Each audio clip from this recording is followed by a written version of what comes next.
Hello and welcome to Ironside Sheets. Today we're going to be talking about Pennywise and the Tommyknockers, as you can see from the title. However, the question is what, right? And I'm going to explain why I believe that Pennywise and the Tommyknockers went to war. So before we get started with how all that happened, we have to talk about the Drake equation, its the resulting equation, the Fermi paradox, and the Great Barriers. So the idea behind the Drake equation is how many potential intelligent species are there out there? A bunch of smart people got in a room and they said, oh, let's figure this out. And they put a bunch of variables together and came up with an X number of intelligence or potential intelligent species. There was a resulting equation. That furthered the idea of there being other intelligent species, and the number was even greater. However, then the question became, well, where is everybody? Enter Fermi. Fermi took on the idea and came up with the Fermi paradox.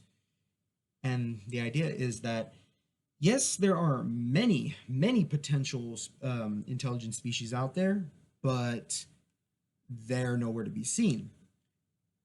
And here's the reason why: the Great Barriers. See, a Great Barrier is some idea or concept or physical thing that a species must overcome in order to get to the next stage of evolution. So, first and foremost, you have to have an environment that can handle life, where life can form. Okay, that's one Great Barrier, and that's why a lot of planets could never have intelligent life, because they're just not hospitable to life in general, let alone intelligent life. So that's the first set.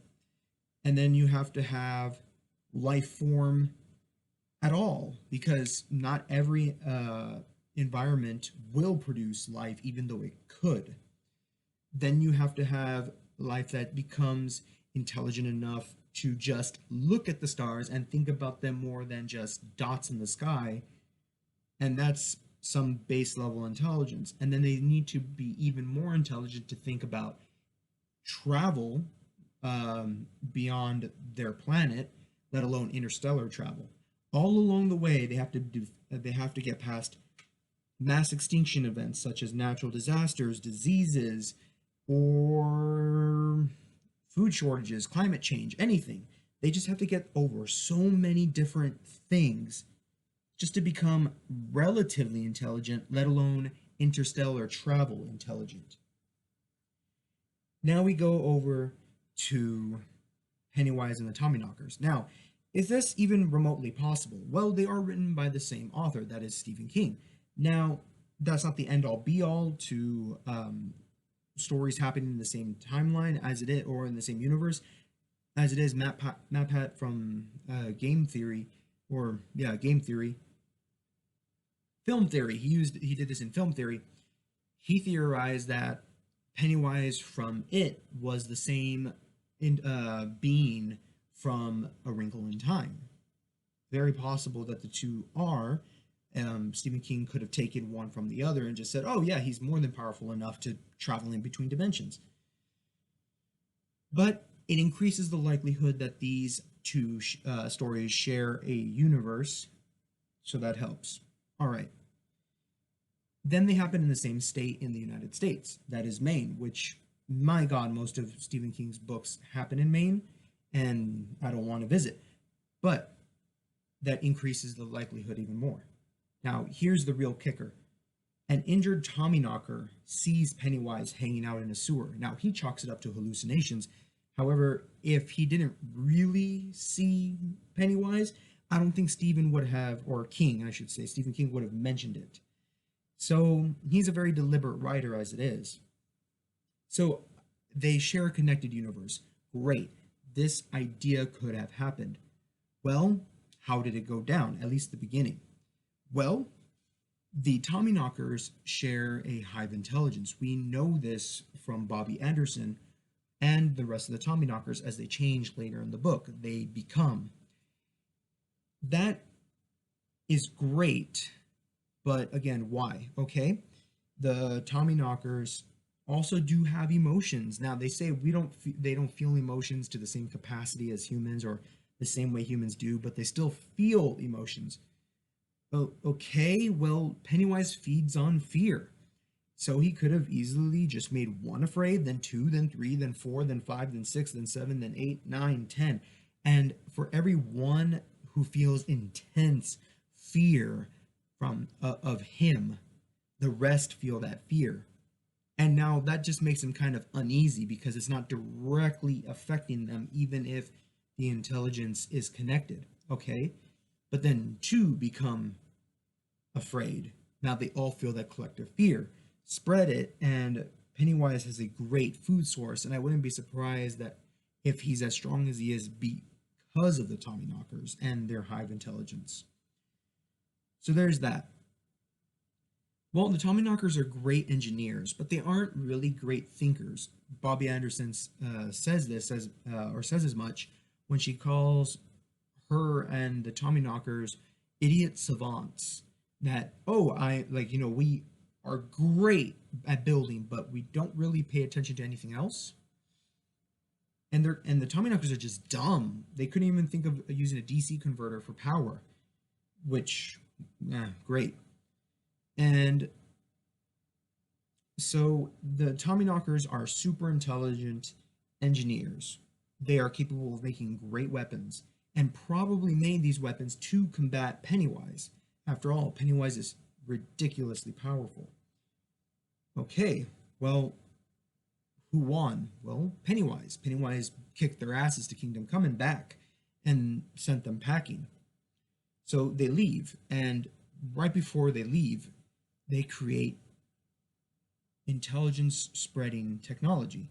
Now, what is this intelligence spreading technology? Because Stephen King says, oh, something on the ship oxidizes, creates a biosphere, and slowly changes the occupants of that biosphere. Well, great, but that's not how things work. See, no element, no material changes the DNA of a creature in such a way that they become a new species.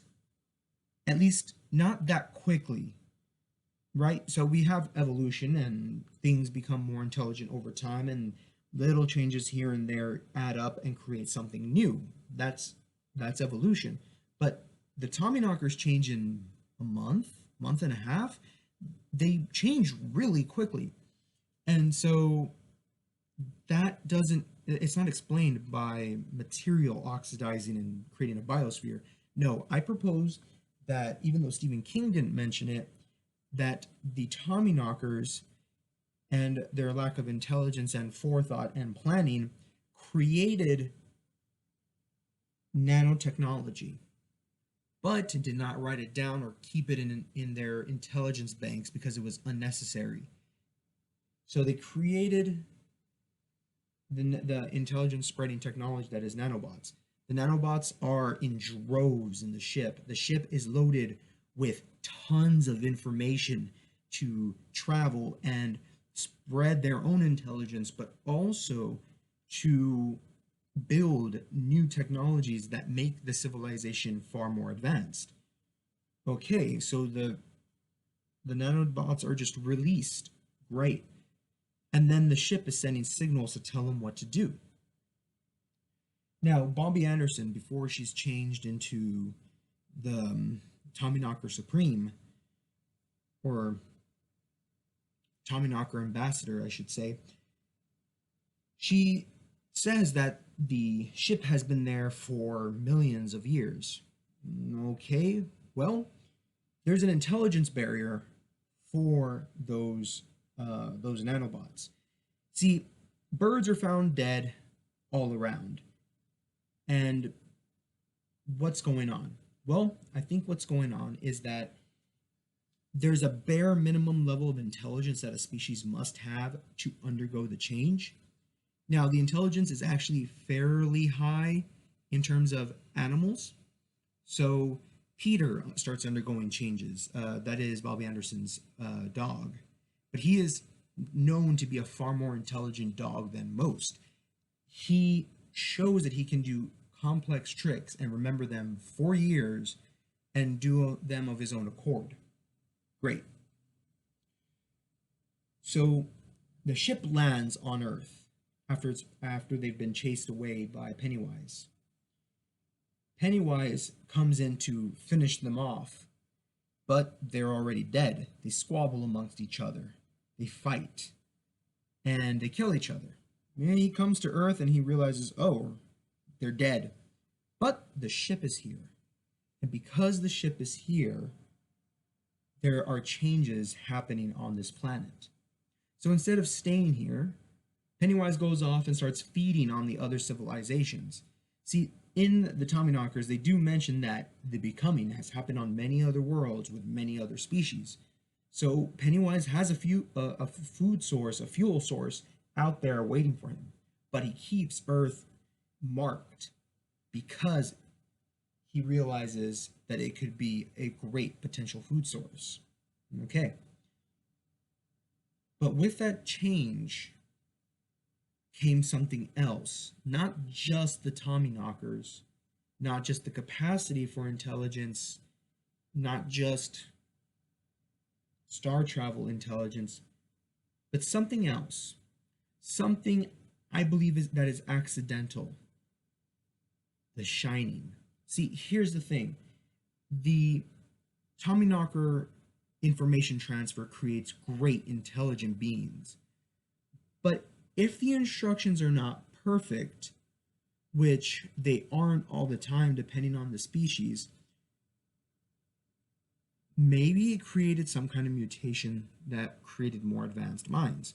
Now, see, here's the thing with Peter. Peter becomes unnatural, even though Bobby has undergone similar changes, though she hasn't realized it yet. And Peter sets off a whole bunch of different animals in a vet shop. And he goes ballistic. Well, what if Peter was undergoing that change that becomes the Shining? Now, Bobby would have never known this. The Tommyknockers don't have this on file. They don't have files on what they can do. They're just like, oh, intelligence, build, engineering. Great.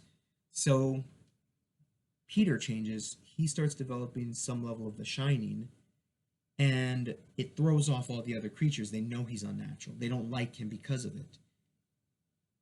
And then Bobby Anderson turns him into a biological battery, which is stupid because biological batteries don't produce a whole lot of energy. But hey, Stephen King's book, right? He makes D-cell batteries work like power plants. So, whatever. So that's how it goes. Pennywise is feeding off of the Tommyknockers. The Tommyknockers being childish and relatively unintelligent considering their engineering capacity. They start building and producing weapons to fight him, but can't beat him because they don't have the mental equipment. He's been feeding off their fear. He's turned them against each other. They fought each other. They fragmented. They've left their planets, but with intelligence spreading technology. With that intelligence spreading technology, they go to other worlds and start the becoming. Okay, one of the ships is headed towards Earth. The occupants start fighting. They get pissy with each other. They kill each other. The ship crash lands. Some nanobots are released to change the creatures in the environment. Because there was no signal for higher level intelligence, they need to create creatures that are capable of interstellar travel at some point in the future. However, something happens and kills off most of the creatures they've changed, but one survives, one that eventually produces humans. Okay, humans have come into the world.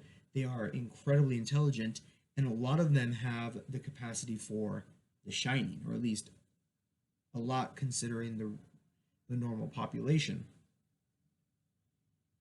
So Pennywise comes to Earth and feeds on what he's on the sea on the he reaps what he sowed many, many millennia ago, when the ship crashed, changed everything because he chased it to Earth. He kept it on his intelligence list, and he thought, "I'll come back," and he did. As he fed on other species, other civilizations, created more fear, and then eventually came to Earth to get his butt beaten. Thanks for listening. All right, everybody, ladies and gents, children of all ages. I hope you liked this video. You can check out my link tree in the description below. You can find my Instagram, my website, the book reviews I've done. You can find a whole bunch of stuff on that link tree, and I hope you like some of it. All right. Thanks again for listening, and have a great day.